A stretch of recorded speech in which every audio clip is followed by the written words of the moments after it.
Informate en ecomedios.com. Seguinos en Twitter, @ecomedios1220.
Me cambias el vaso que está con esta... Hola, muy buenas tardes. Acá estamos entre ustedes y nosotros, siendo las 18:04, y ya estoy saludando al doctor, exdiputado Jorge Enríquez, que está con nosotros. ¿Cómo te va, Jorge? Buenas tardes. Te estabas peleando por un vaso. Bueno, está bien, mientras que sea por un vaso y no sea por otra cosa. ¿Salió al aire eso? Por supuesto. Bueno, gracias.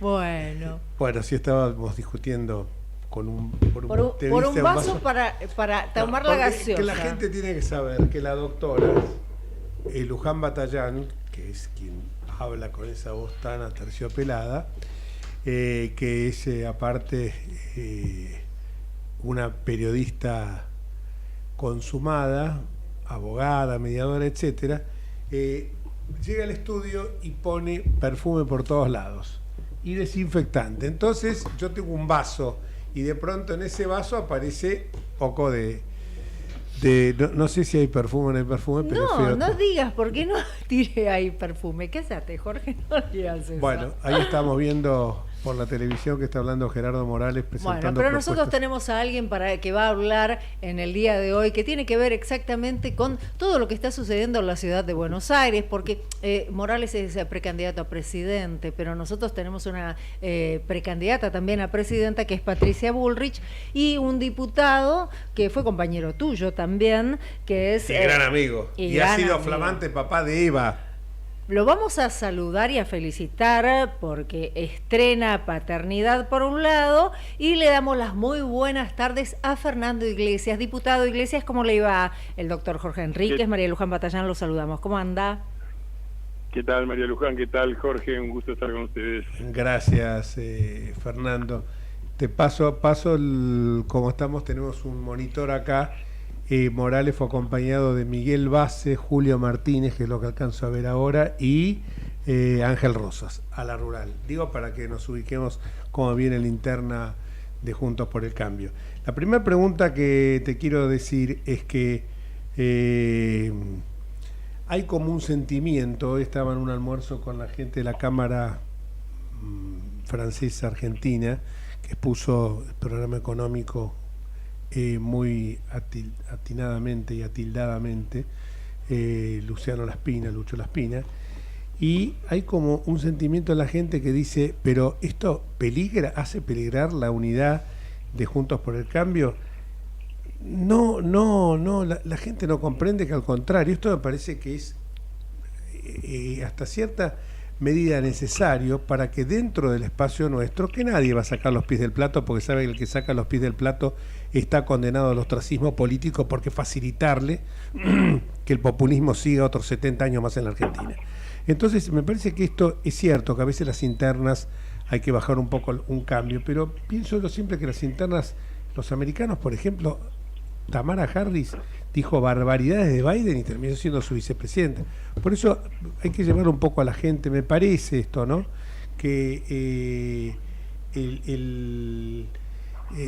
porque esto es propio, vos lo ponés muy claro, esto es propio del mesianismo, de las dictaduras, de que un día te levantes a la mañana y te diga una señora como la condesa, la duquesa del Calafate, que decide a dedo, dice, bueno, va a ser Alberto Fernández.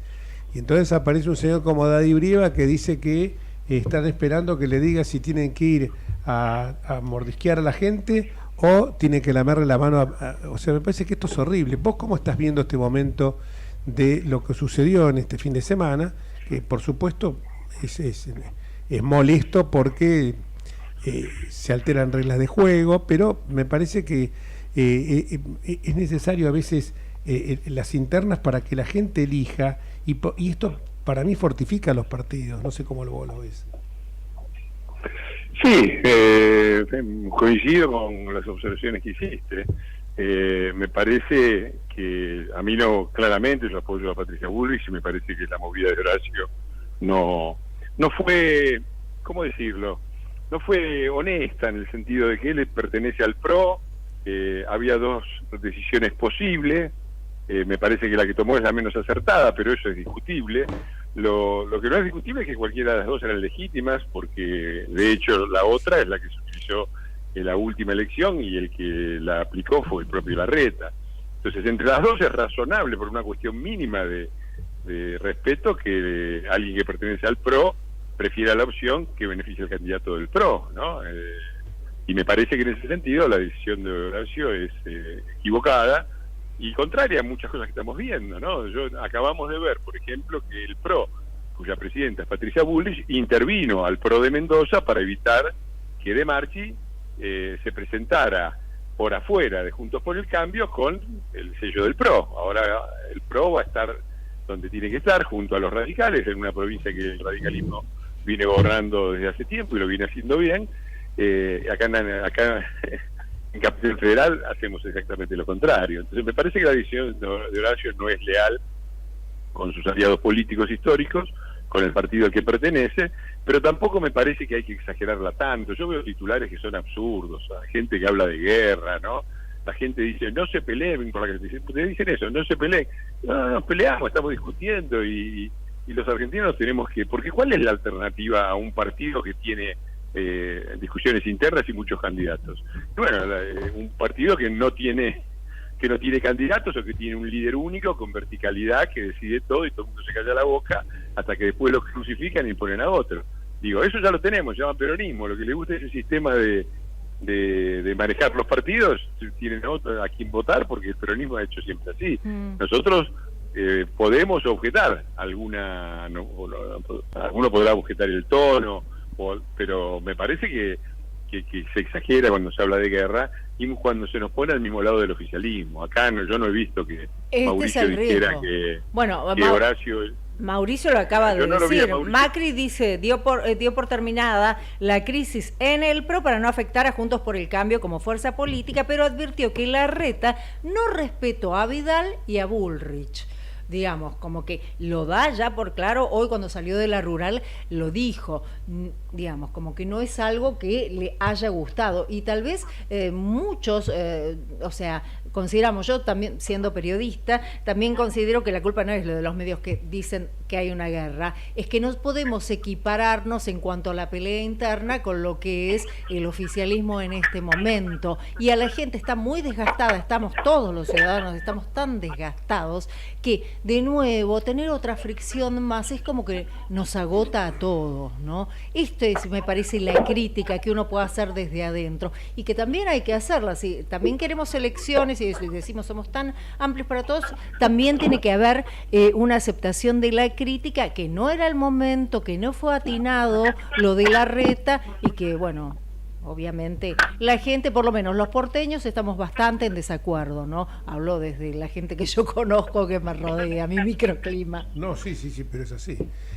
Ahora, Fernando, se habla mucho del equipo y del programa. ¿Qué podés decir de esto? Para mí, el equipo y el programa, para mí, es tener las ideas y de ahí las puede instrumentar gente que esté capacitada, pero no decir, Patricia no está mostrando el equipo. Me parece que... Bueno, a mí me parece que la gente que rodea a Patricia Bullrich conforma un equipo potencial que se terminará de completar y se irá definiendo con el tiempo. Me parece, por ejemplo, que Luciano Laspina es un gran economista y un personaje muy valioso. Me parece que Federico Pinedo también en los temas que tienen que ver con relaciones internacionales. En ese ámbito, en ese ámbito no te excluyas vos, que vos mismo también sos un...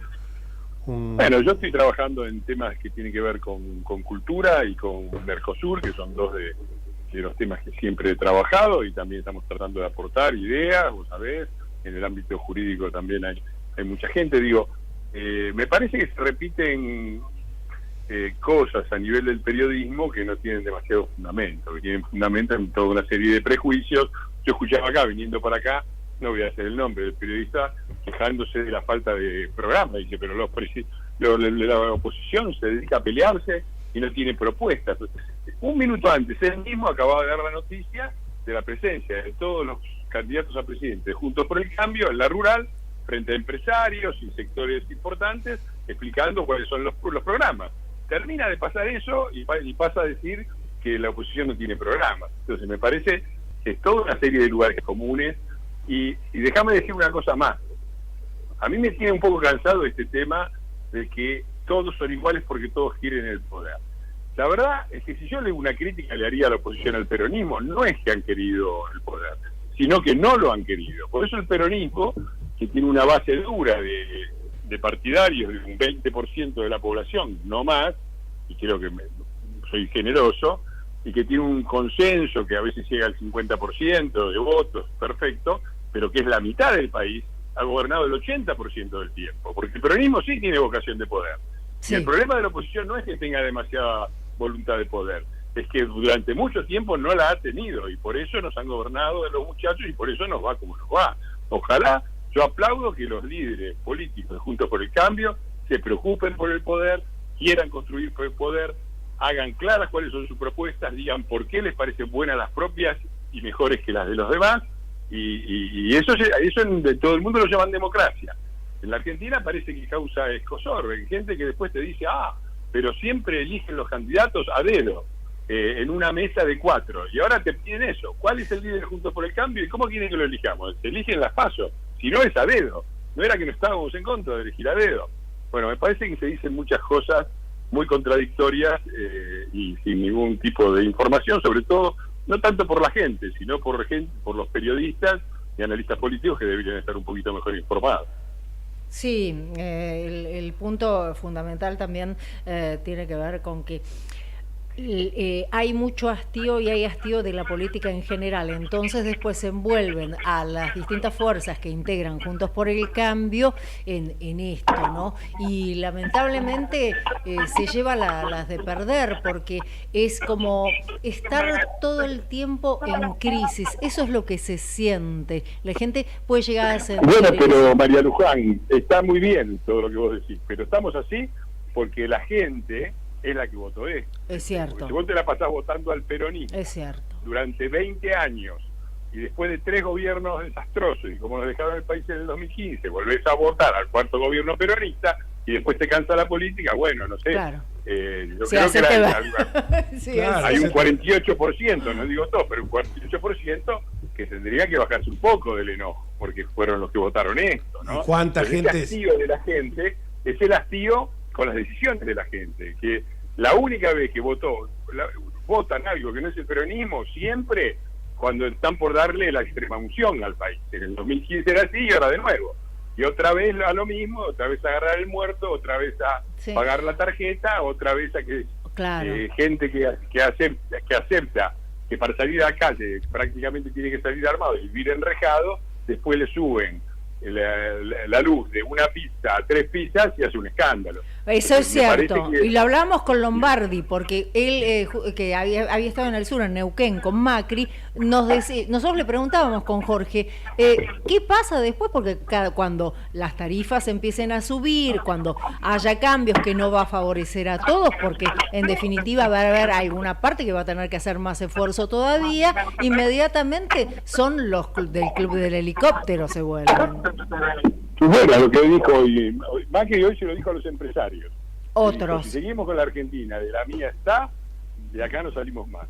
Y esa es la mía está, que está muy bien que se lo diga a los empresarios, también es la de mucha gente, la que está bien, nosotros queremos que no haya corte de luz, pero no me subas la tarifa. Bueno, viste, todos queremos no sé qué cosa, queremos seguridad. Vos mirá lo que es el ejemplo de la semana pasada. A ver, abajo de un cartel de Todos con Cristina, en la matanza peronista, de la provincia de Buenos Aires peronista, de la República Argentina peronista, los colectiveros que tienen la UTA, que es peronista, lo agarraron a trompadas a Berni, peronista, designado por el gobernador Kicillof, peronista. Bueno, eso es el peronismo. Sí. Entonces, y después escuchás comentarios de hastío con la clase política. Bueno, dice, si vos sistemáticamente haces que la clase política dirigente de tu país sea el peronismo, y es lo que la mayoría de los argentinos han hecho durante 20 años, y vas a terminar desilusionado de la política. El día que quizás le votes otro gobierno, le des poder suficiente. Recordemos que en el 2015 nosotros llegamos, Cambiemos llegó con un diputado de cada 3, un senador de cada 5 gobernadores de 24, la CGT, los Piqueté, de todos los demás, jugando en contra en el club del helicóptero. Entonces se hace difícil dar vuelta al país. Yo tengo confianza, pero creo que esto del hastío de la gente se entiende. Tiene mucho que ver con la superficialidad con que se vota en la Argentina. Fernando. Seguro, perdóname, pero seguro, porque vos te pones a pensar que la gente te dice, pero hoy la pregunta que campea en todos lados es, ¿y cómo van a hacer para gobernar con la CGT en contra? O sea, es como que hubiera un destino fatal, porque dice, si no es el peronismo, nadie puede gobernar. Hemos probado 70 años con el peronismo y cada vez no estamos igual, cada vez estamos peor, más en picada. Y todavía a mí me sulfura, cuando vos decís esto de recién, me hiciste acordar algo que me sulfuraba.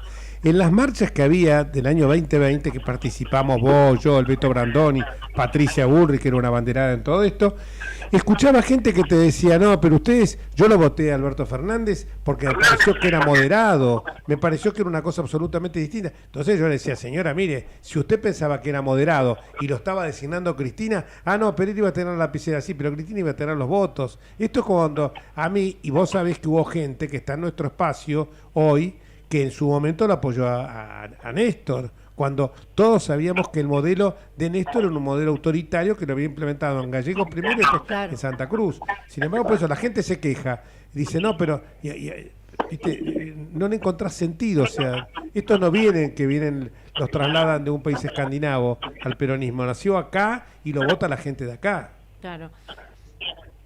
Sí, es exactamente así, y me parece que, te repito, ¿cómo se hace para gobernar este país a partir de diciembre? Es una pregunta que nos hacemos todos, porque receta mágica no tiene nadie, fácil no va a ser.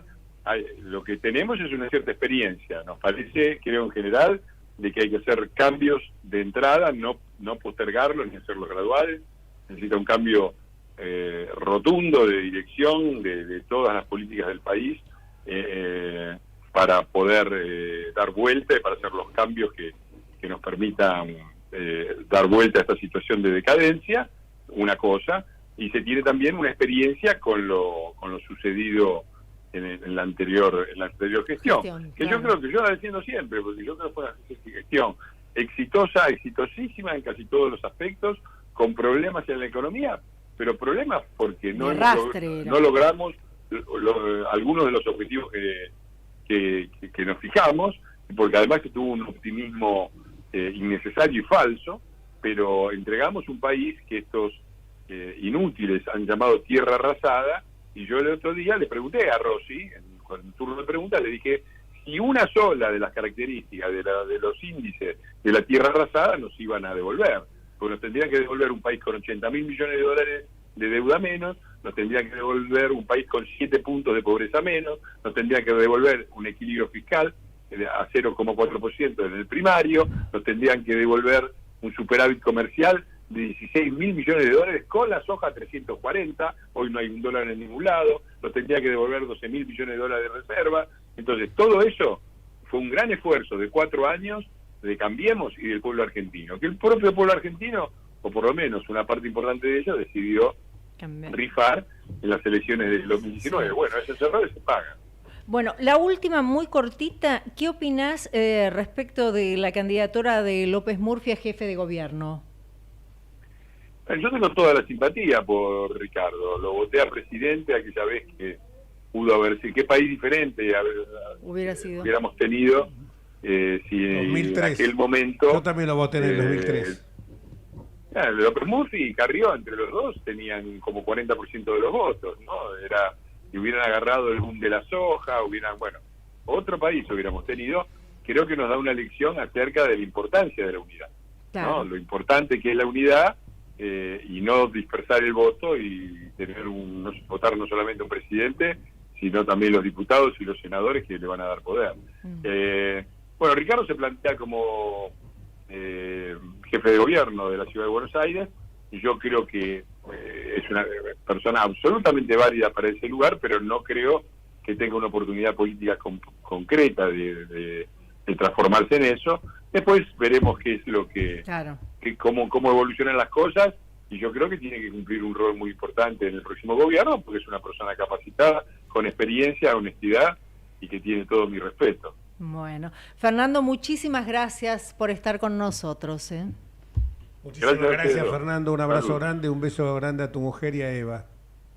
Gracias, Jorge. Era el diputado Fernando Iglesias. 18:23 minutos y bueno, ya estamos en comunicación. Sin más trámite nos vamos a hablar con otro diputado. En este caso, representa a la provincia de Buenos Aires. Es el diputado Sebastián García de Luca. Diputado, ¿cómo le va? El doctor Jorge Enríquez, María Luján Batallán, los saludamos.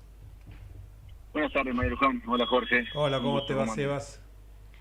Bueno, bien, muy bien. Hace días estuvo usted acompañando a Patricia Bullrich en San Nicolás. ¿Y cómo está viendo que se está desarrollando la campaña? ¿Y cómo ve y cuál es la necesidad básica que tiene la gente cuando van recorriendo el interior de la provincia?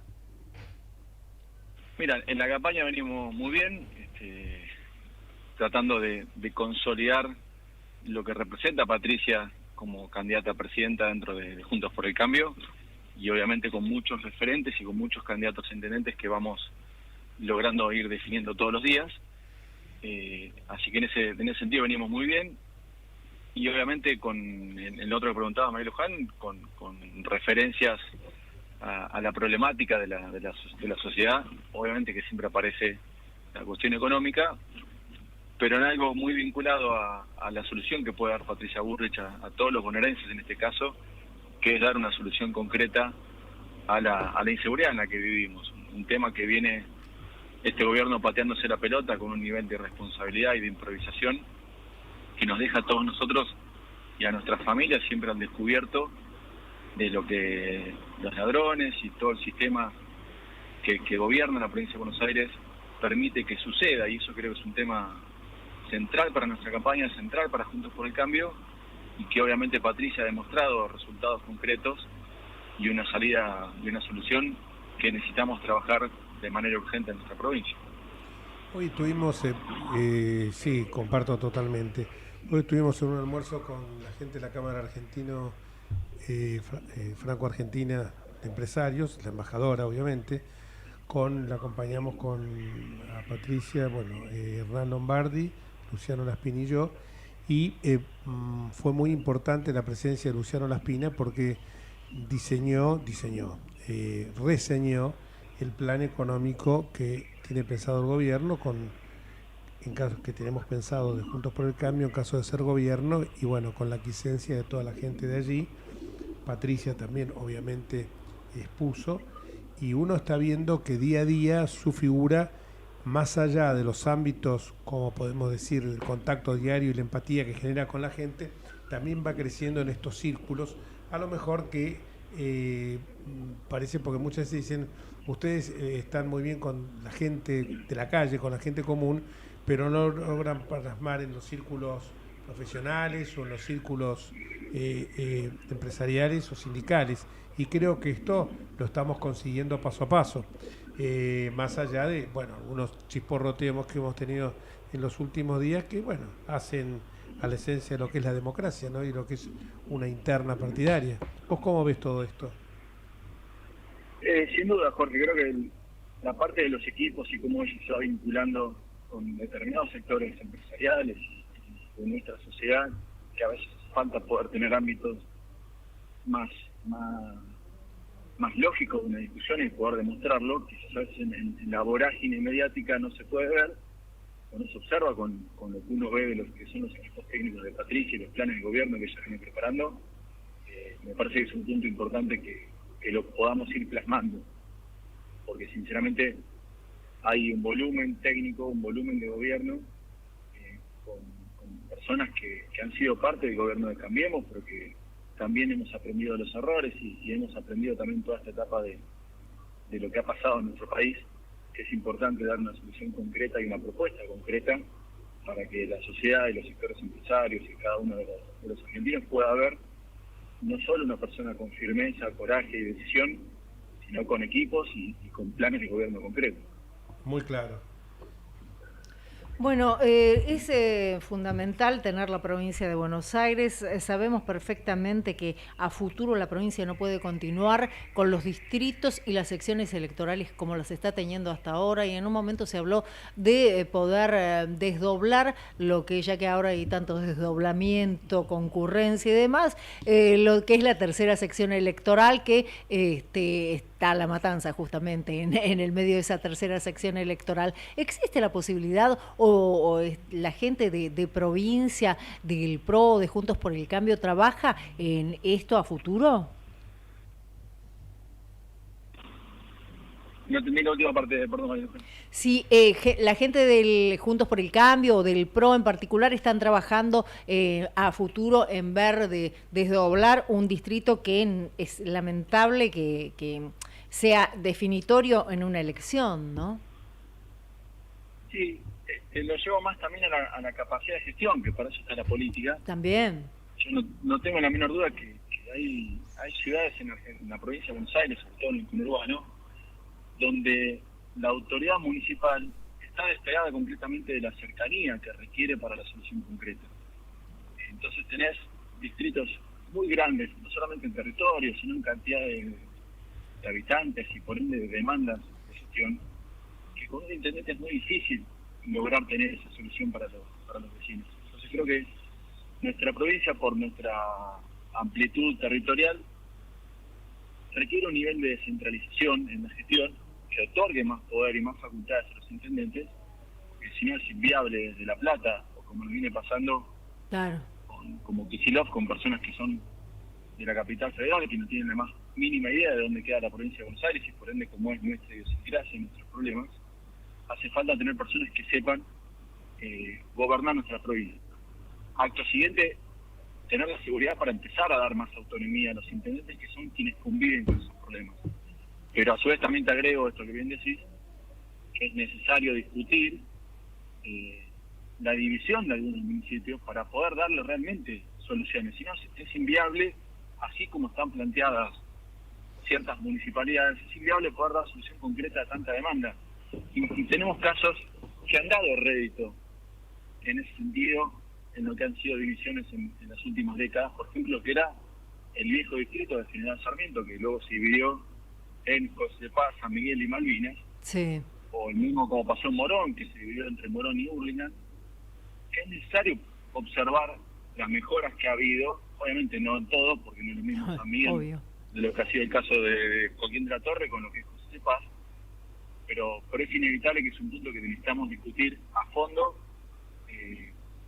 al momento de asumir la gobernación de la provincia de Buenos Aires, que insisto, nosotros lo necesitamos como eje de gobierno nacional también. No podemos gobernar el país si la provincia de Buenos Aires sigue en manos de Kicillof, o va a ser muy difícil poder convivir con dos esquemas tan diferentes cuando la educación y la seguridad, por ejemplo, de 16 millones de habitantes que vivimos en la provincia de Buenos Aires, esté en manos de Kicillof. Entonces hace falta que todo ese cambio venga unificado y que así como necesitamos ganar el gobierno nacional, venga de la mano inevitablemente, y lo pongo como un punto central.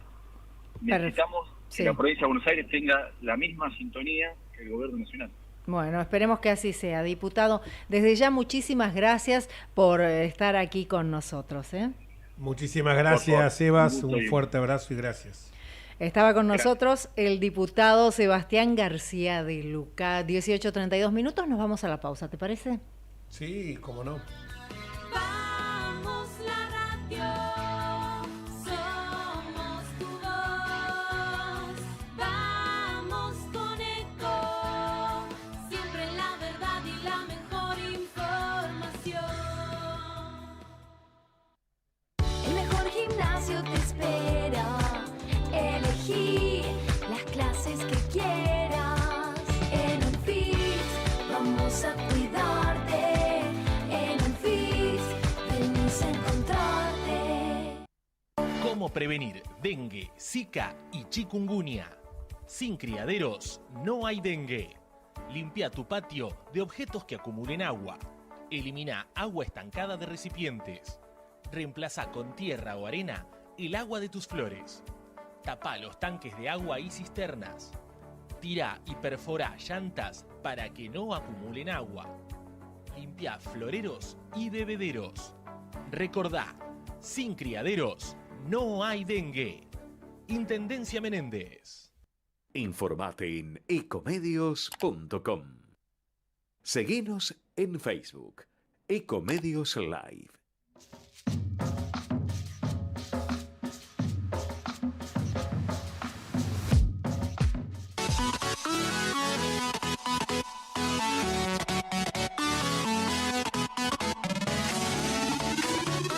Escribanos en tu ciudad. Nuestro consejo es prevenir problemas. Colegio de Escribanos de la Ciudad de Buenos Aires. Consejo Federal del Notariado Argentino. El Colegio Profesional Inmobiliario auspicia este programa. Colegio Profesional Inmobiliario, cada vez más profesionales. ¿Conocés los planes de salud de Andar, la obra social de los viajantes vendedores? Planes para empleados en relación de dependencia, monotributistas y particulares. Solicita un asesor comercial al 0810-345-0184.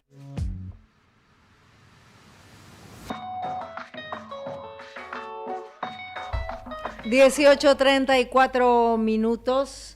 Y bueno, tenías cosas para decir antes, porque ya tenemos una nota muy importante. No, vamos a suspender el editorial para después. Mientras tanto estamos viendo que el profesor volvió a dar clases en la UBA. Estamos viendo con una candidata gobernadora de Río Negro, Silvia Orne, que fue compañera mía en su momento en la legislatura, parece que ha recibido fondos millonarios para la campaña. Y por el otro lado también que en Neuquén tampoco las cosas están siendo muy transparentes por parte del oficialismo gobernante allí. Y también que aparece Scioli con Mayra Mendoza. Estas son las novedades que uno acaba de Las novedades advertir. políticas. Las Qué novedades lindo. políticas. Y quiero hacer un breve, porque me acabo de enterar por una nota de Claudio Escribano, un gran amigo, que falleció, un gran periodista que lo frecuentaba muchísimo. La verdad, un tipo que parecía salir de otra época por su cultura general, porque aparte era alguien que amaba profundamente la ciudad, que es el periodista Mariano Gulich. Seguramente quienes me están escuchando lo deben conocer, particularmente Osvaldo, estoy seguro, como avesado y antiguo lector de La Nación. Sobre todo antiguo, sí. No, sobre todo antiguo, no, antiguo en el sentido de que lo lees desde chiquito, de que sí, tu papá te enseñó sí. a leer con el doctor Pérez San Martino, que era médico, ¿no? Te enseñó a leer con La Nación. Pero la verdad que y sobre todo muy linda la nota que le escribió ese gran periodista que es, y la verdad que tiene una pluma maravillosa, que es José Claudio Escribano. ¿Me dejas que los presente oficialmente a quienes tenemos acá? Porque no saben quién está hablando. En este momento está el doctor Osvaldo Pérez San Martino y también lo tenemos en comunicación yo soy fanática del blog de él, que es el doctor Andrés Rosler, La Causa de Catón. Bueno, que nos van a hablar un poquito de este recorrido histórico del peronismo. Bueno, y vos sabés muchísimo más de esto, ¿no, Jorge? Sí, pero el tema de Osvaldo Pérez San Martino, quiero señalar que Osvaldo Pérez San Martino no es invitado, sino que es conductor de este programa. Lo que pasa es que últimamente, por compromisos asumidos con la Universidad de San Andrés, no puede estar permanentemente en el programa, y junto a él está Andrés Rosler, que es yo diría que es no solamente un enorme jurista, sino que también, vos hablas del blog, yo lo veo mucho, lo sigo en Twitter, pero aparte es alguien que... Yo en YouTube, soy más moderna. Sos moderna. Pero bueno, tiene unas conferencias maravillosas, la gente que lo puede escuchar, sobre todo porque, bueno, tiene un artículo también que es, si querés una garantía, anda a comprarte una tostadora. Que quiero que nos cuente un poco esto que justamente a partir del disparador va a ser este artículo. Andrés, buenas tardes, ¿cómo andás? Buenas tardes, muchas gracias por llamar. Bueno, el disparador es este artículo. Alguien escribe un libro como con un título La ley es la ley, un libro maravilloso desde el punto de vista, de todo punto de vista, pero particularmente para los abogados me parece un libro muy potente. Escribe uno con un título que aparentemente es disruptivo. Si querés una garantía, comprate una tostadora. Me pareció, la verdad, que explicarnos un poquito, y de ahí con Osvaldo vamos a saltar al artículo que publicaste hace poco en Infobae, que se relaciona mucho con algo que estoy siguiendo muy activamente y que un amigo común, Federico Morgenstern, estuvo sinceramente espectacular cuando fue a declarar en ese circo mediático, ese circo que montó el kirchnerismo, que es el juicio político, a juzgar a un tribunal por el contenido de sus sentencias. Disparate si lo hay. Largamos con la tostadora. Bueno, la tostadora surgió a raíz de la discusión de los fallos que se están discutiendo a su vez en esta comisión de juicio político. Uno es el fallo Muiña y otro el fallo Batalla. Y ambos fallos son discutidos a su vez porque el primero, el fallo Muiña, decidió aplicar la garantía o el principio de la ley más benigna a un caso de lesa humanidad, como si los casos de lesa humanidad o en esos casos no se aplicara todo el paquete de garantías y derechos humanos, lo cual sería muy difícil de explicar que en nombre de los derechos humanos, en casos en los que se discute la violación de los derechos humanos, precisamente se ignorara alguno de estos derechos humanos porque impide que lleguemos al resultado que nos habíamos planteado. Bueno, en ese caso particular, no, a un condenado por lesa humanidad no le podemos aplicar un derecho humano, precisamente, lo cual es imposible de reconciliar con la idea de un juicio. En un juicio, por supuesto, puede haber gente acusada o condenada que es llevada a juicio y que no goza de nuestras simpatías, o para facilitar la discusión, asumamos que es el mismísimo Satán el que es llevado a juicio. Ya desde la Edad Media se decía que si Satán es llevado a juicio, bueno, tiene todo el derecho de defenderse, debemos respetar el debido proceso, etcétera, etcétera. De ahí viene esta idea de que si usted quiere una garantía, compre una tostadora, suponiendo que si compra un artefacto doméstico, se van a respetar mis garantías. No es lo que ocurre con el derecho penal. Esta distinción, a lo mejor, no sé, vos, María Luján, que somos abogados nosotros, que a lo mejor esto que vamos a hablar ahora puede ser muy técnico, pero evidentemente Andrés lo sabe bajar bien al llano. Y por supuesto, Osvaldo, participamos también. Esto que te quería preguntar, Andrés, era sobre esta distinción que haces entre el minimalismo judicial sí, y el maximalismo judicial. Sí, en realidad es algo que yo no inventé el minimalismo y el maximalismo, obviamente es una noción que viene de la discusión estética, pero que filósofos del derecho o incluso penalistas la aplican. Por ejemplo, Ferrajoli. Para Ferrajoli, el derecho penal garantista es minimalista porque está dispuesto a que algún culpable no sea castigado debido a que se protegen sus derechos. En cambio, el maximalismo, que es una manera de referirse al así llamado punitivismo, cree que tenemos que condenar a una persona que consideramos precisamente culpable, a pesar de que para lograrlo tenemos que violar sus derechos y garantías. Entonces, cuando me refiero al minimalismo judicial, me refiero a la conducta de un juez o la actitud de un juez, que dado que tiene que atarse las manos en términos legales, no le queda otra alternativa que, por ejemplo, absolver o si quieren en general beneficiar a una persona precisamente porque no quiere violar esos derechos fundamentales. El maximalismo razona al revés, ya sabe a dónde quiere llegar, no se ata las manos ante la ley, sino que al revés, usa la ley yo decía en el artículo, como un espejo o una caja de herramientas para lograr lo que ya se había propuesto de antemano. Lo cual, hace mucho tiempo, cuando yo estudiaba Derecho, eso era ser considerado un fascista o un nacionalsocialista, y no en el buen sentido de la palabra. Nos decían, eso era lo que hacían los nazis, y por lo tanto había que evitarlo a todo precio, incluso si el acusado fuera Satán. El propio Satán tiene derechos que son sagrados durante un juicio. Si no vamos a hacer juicio, y no sé qué le vamos a hacer a Satán, que quede claro con una leyenda como suele aparecer en paquetes de cigarrillos o ahora, de hecho, en cualquier clase de productos, esto no es un juicio, no hacer en sus casas, no repetirlo, etcétera, etcétera.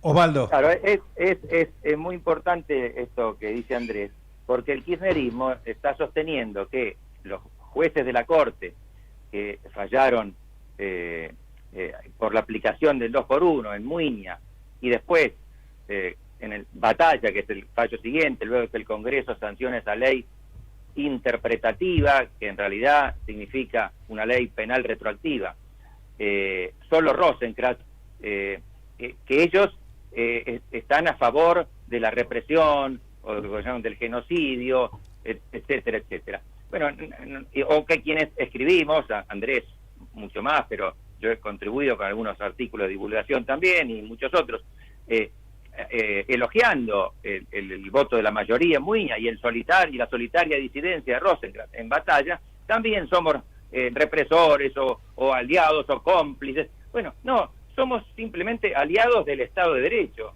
de las garantías constitucionales. Y si creemos en eso realmente, y si no lo usamos solo como un arma para la persecución de nuestros enemigos, entonces tenemos que concedérselo también a quienes más detestamos, y casi que te diría, primero que nada a ellos, porque esa es la prueba de nuestro compromiso con los derechos humanos. Recuerdo siempre la frase de esa notable mujer que es Graciela Fernández Mejide, que decía: la justicia que negaron a mi hijo, yo no se la quiero negar a los represores, y si a los 70 años les corresponde la domiciliaria, que así sea. Paradójicamente, claro, cuando nos están acusando a nosotros, viste, yo hablo a los Pérez San Martín, a los Morgensen, a mí, a los Rosler, que nos acusan de fascistas, ellos están aplicando un derecho que tiene su origen en el nazismo, ¿no es cierto? Bueno, su origen, o en todo caso su estructura, es muy similar. Es muy difícil distinguir la discusión actual de la discusión del nazismo, o de algunos, o en la que participaban algunos juristas nazis, como por ejemplo Carl Schmitt, que tuvo varias etapas, pero en su etapa más polémica, él precisamente decía: no podemos tomar el camino liberal, según el cual no puede haber delito sino mediante la aplicación de la ley, sino que tenemos que asegurarnos de que ningún culpable quede impune. Y con eso había que hacerlo incluso a expensas de los derechos de los delincuentes, porque precisamente decía él, los delincuentes no tienen derechos adquiridos. Es la misma discusión, claro, solo que ahora se le aplica a casos de lesa humanidad.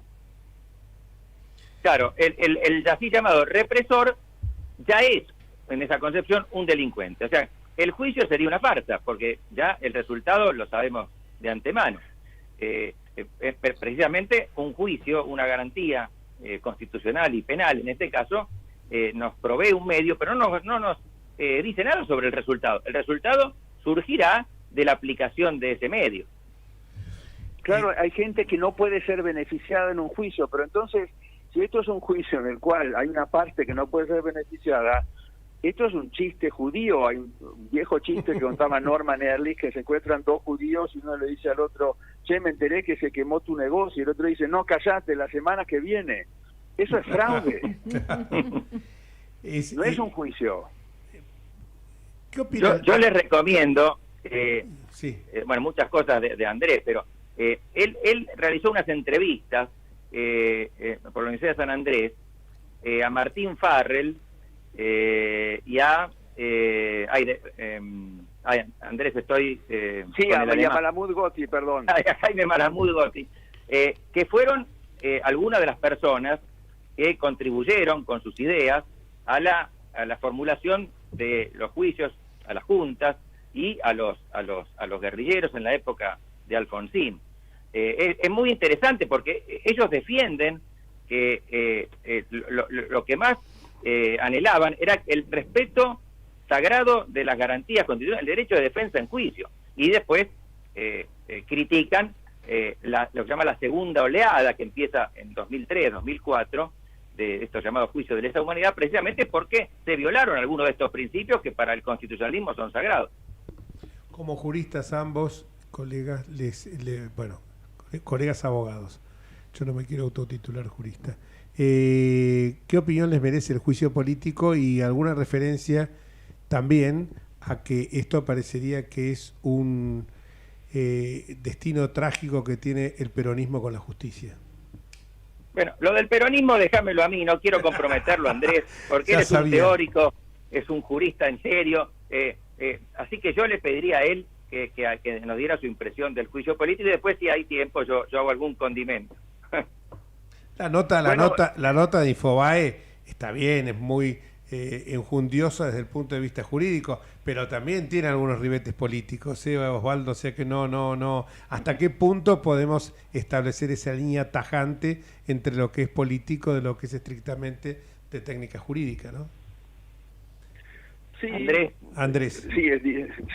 Sí, bueno, a veces es difícil despolitizar la discusión, pero en estos casos creo, y por eso nos quejamos, si tenemos un mínimo de buena voluntad, yo creo que se puede distinguir. Acá el problema no es político, acá se está discutiendo, mejor dicho, podemos separar la política del derecho en la discusión de un fallo.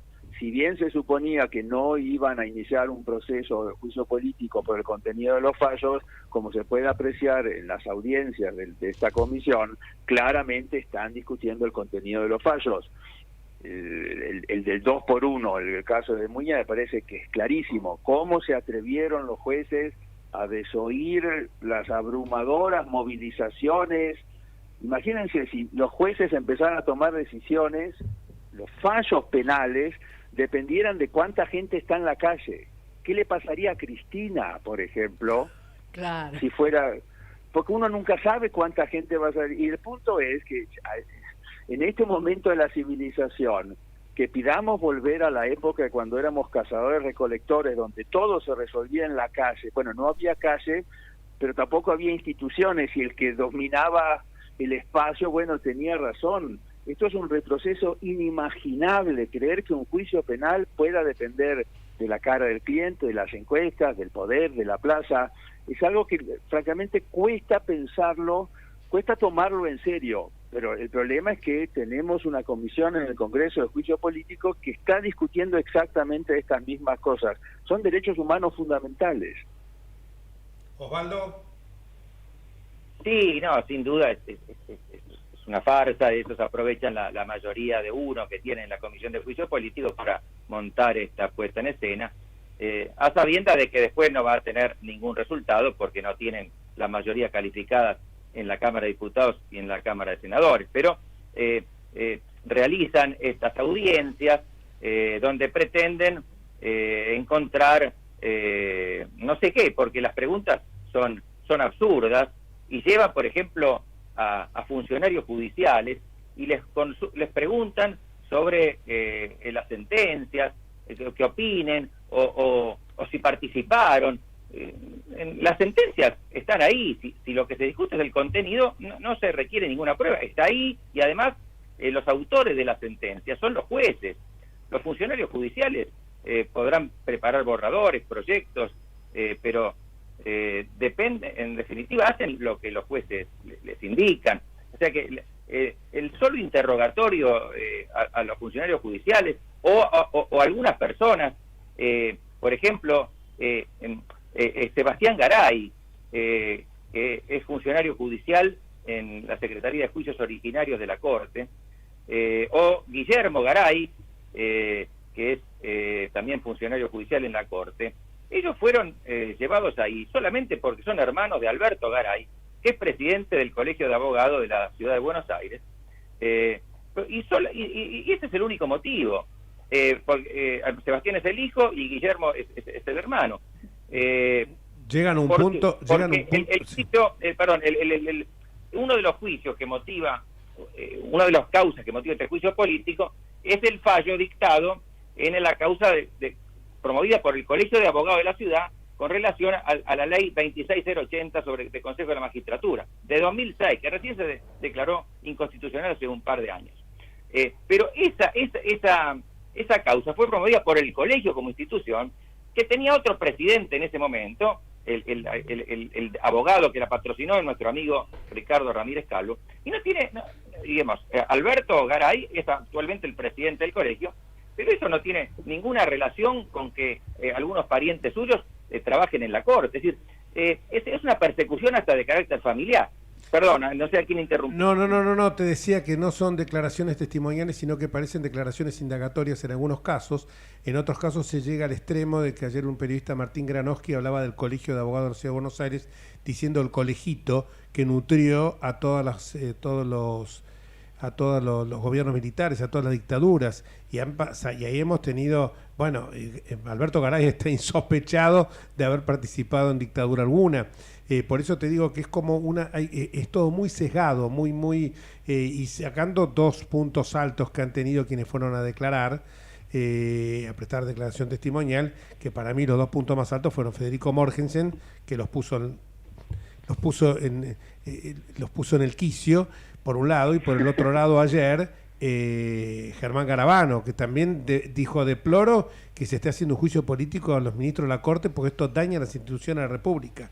Pero me parece que las reflexiones que están haciendo ustedes me parecen muy, muy acertadas. Y una pregunta más que te haría a ambos. Bueno, vos quedó pendiente lo del peronismo, te quisiste escapar por la tangente. Osvaldo... yo no quiero, quiero con todo gusto, pero ya que lo tenemos Andrés... por eso te digo... La última vez que esté con nosotros, lo aprovecharía él. Por eso... te digo, Osvaldo no me quiere herir, por eso no quiere hablar de peronismo. ¿Y por qué te va a ir a vos? Y tenemos discusiones sobre este tema con Osvaldo. En fin, pero eso es para otra oportunidad. Para otra oportunidad. Vos es que más de una vez le hemos invitado a Ramírez Calvo al programa, y te digo que Ramírez Calvo es capaz de hacer un programa de los programas ómnibus. Quedarse, por supuesto. Sí, porque aparte... Los sábados circulares de Mancera. Los sábados circulares de Mancera, exactamente, no digamos tanto porque se denota la edad. Osvaldo, hacerle la pregunta que más te parezca pertinente a Andrés.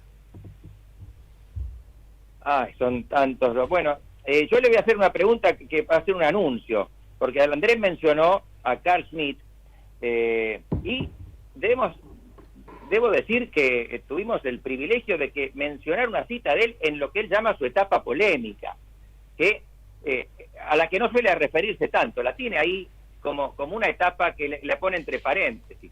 Pero Andrés está por publicar un libro sobre uno de los libros fundamentales de Carl Schmitt, que es el concepto de lo político. Yo comprendo que es de una complejidad que es imposible de sintetizar, pero tal vez nos puede decir básicamente cuál es la importancia de esa obra en el pensamiento de Carl Schmitt y en el pensamiento político en general. Bueno, muchas gracias, Osvaldo. Yo podría decir que todo lo que aprendí del liberalismo lo aprendí de Carl Schmitt, sobre todo de su época polémica, donde él hacía esas críticas al liberalismo, pero lo describió mejor que nadie. Por ejemplo, esta idea de que debemos respetar el principio de legalidad, caiga quien caiga, incluso si el mismísimo diablo lo estamos llevando a juicio.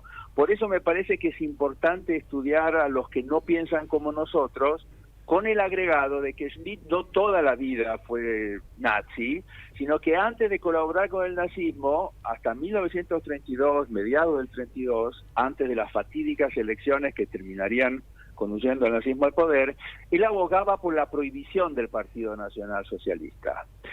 Y yendo a la idea central del concepto de lo político, que es sobre lo que trata el libro, el concepto de lo político dice que la distinción fundamental del pensamiento político es la distinción entre amigo y enemigo, lo cual hoy no suena muy popular, pero lo que él quiere decir es que todo orden político se forma incluyendo a la gente, pero excluyendo, por ejemplo, a los nacionalsocialistas a los que él no quería permitirle la entrada.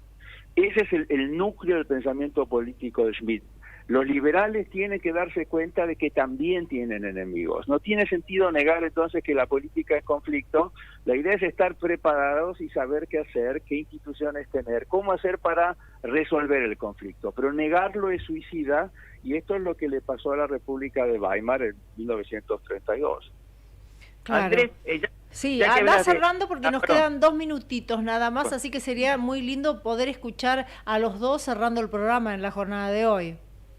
Bueno, yo, sí, para que no piensen que esquivé el bulto, voy a decir lo siguiente. Tenemos una larga historia, lamentablemente, de asedio a la justicia independiente, y ha habido asedios de distintos signos, pero indudablemente en las últimas décadas el peronismo tiene una responsabilidad mucho más importante que otros partidos en eso, y desde su fundación, Perón asume como presidente constitucional el 4 de junio de 1946, y el 8 de julio, es decir, 34 días después, el presidente del bloque de diputados peronistas, Rodolfo Decker, que simplemente cumplía las órdenes de Perón, promueve el juicio político a la Corte. Y, pues, como tenían amplia mayoría, lograron echar, salvo a uno, Tomás Casares, que lo habían designado ellos. Y así designaron una Corte completamente adicta, a tal punto que esos jueces integraron después, fueron convencionales constituyentes del peronismo, y no me da el tiempo para mencionar algunas acordadas con una genuflexión. A nosotros extraordinaria tampoco sobre nos Perón. está dando el tiempo porque ya nos tenemos que ir, pero para decirnos la última frase para ponerle el moño a esto. Que tenemos que terminar con estas persecuciones. Tenemos que, realmente, la única garantía de la República es un poder judicial independiente. No significa que nos gusten o nos disgusten los fallos. Yo escribí, Andrés, en contra del fallo de la mayoría en batalla. No se nos ocurrió pedir el juicio político de los jueces que dictaron ese fallo, porque, bueno, fue una interpretación, a nuestro juicio, enormemente equivocada, pero debemos respetar también las opinioes equivocadas. Muchísimas Andrés quiere gracias. agregar. Nos corren, Así muchísimas gracias, Osvaldo. Bueno, Andrés, que quiere cerrar una. bueno. María Eugenia. Bueno, no, más que nada saludarlo porque Andrés sabe, porque cuando da alguna charla y demás enseguida yo me engancho y a veces, una vez, no me acuerdo, me contestó algo que yo había preguntado y me dio hasta emoción. Así que soy cholula suya, Rosler. No, pero Así ¿Cómo que se llama el blog? el blog La Causa de Catón. Muchísimas gracias, me han tratado como en casa, que es una manera de decir porque en casa no me tratan tan bien. Bueno, y nosotros nos vamos hasta el próximo martes, si Dios quiere, y lo hemos tenido acá también, que llegó un poquito tarde y la verdad que no podíamos interrumpir a nuestro querido amigo Gastón Emens de la Juventud, de la Asociación Saluda que nos vamos. Chau. Nos vemos la semana que viene. Hasta la semana próxima.